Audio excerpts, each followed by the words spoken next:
Oui, Nadje, vous appeliez de tous les vœux une grâce présidentielle. Le président de la République n'en a pas fait allusion ce soir. Monsieur Hippolyte, j'ai suivi un discours d'un patriarche, comme a dit la représentante du RDPC. Mais quand on parle du président, on parle d'un commandant. J'ai voulu un discours d'un commandant, celui qui donne la cape, celui qui donne les instructions. Mais ce discours a été tellement vide. Il a évoqué l'économique, le social, et il a fui la politique. Or, c'est les hommes politiques qui commandent. Dans le monde entier, les hommes politiques ont le couteau et l'igname, c'est eux qui donnent la cape. Moi, je pensais comprendre un président qui va sortir, nous dire des choses nouvelles. Mais quand on parle d'un discours traditionnel, il a fait la répétition. Il nous a dit, il a juste fait le constat de ce qui se passe au Cameroun. Et ce n'est pas nouvelle, tous les Camerounais savent ce qui se passe. On a voulu un discours d'un homme politique, d'un patron politique, d'un président qui va sortir et dire, vous êtes mes enfants, voilà ce qui se passe, voilà les problèmes. Et il nous apporte les solutions. On n'a pas vu des solutions. On a des sujets interpellants au Cameroun qu'il a évités. Il nous a parlé du nozo et puis il n'a pas évoqué. Il a toujours, quand je dis un discours traditionnel, ça veut dire il a fait la répétition de ce qu'il a l'habitude de dire.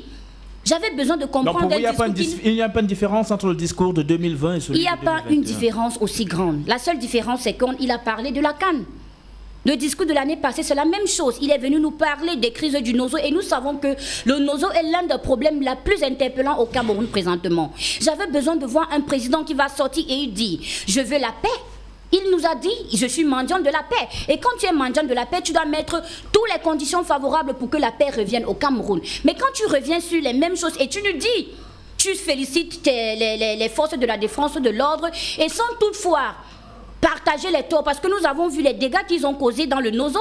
Nous avons tous vu, ils ont tué les enfants, mais le président Biya, lui, il a envoyé tous les problèmes aux séparatistes. Et ça, c'est pas un discours d'un père, c'est pas un discours d'un patron, c'est pas un discours de quelqu'un qui est, qu'on peut dire, un mendiant de la paix. Il est venu nous parler de la réussite des résolutions du grand dialogue. Monsieur Hippolyte, si vraiment toutes les conditions du grand dialogue a été vraiment effectives, on ne devait pas toujours avoir ce qui se passe dans le nozo. Mais ce père a parlé de quelque chose qui semble important pour tous les Camerounais que nous sommes. Il a appelé de tous ses voeux de voir les fils et filles dans le vivre ensemble. Il a d'ailleurs appelé tout l'appareil gouvernemental à œuvrer dans la sensibilisation, notamment pour l'utilisation citoyenne des réseaux sociaux, où se démarque une forte montée du tribalisme et de tout ce qui est discours haineux depuis plusieurs années. Évidemment, le Cameroun fait face des discours haineux, le tribalisme et la séparation. C'est l'un des problèmes que le Cameroun fait face. Mais si lui, il vient dire aux Camerounais de revenir en paix, mais toi, tu dois d'abord donner la cape, tu dois commencer par l'exemple. On dit le poisson commence à pourrir par la tête. Si tu nous appelles à être unis, à être un et à appeler la paix, mais toi, tu dois mettre les conditions favorables pour la paix. On devait entendre un discours qui peut-être, il dit, bon, je vais relâcher tous les prisonniers politiques. Je vais relâcher tous ceux que j'ai pris dans le nozo comme Sissoko Ayok Tabé. On a beaucoup à entendre du président, mais il nous a dit des répétitions, des choses qui ne touchent pas.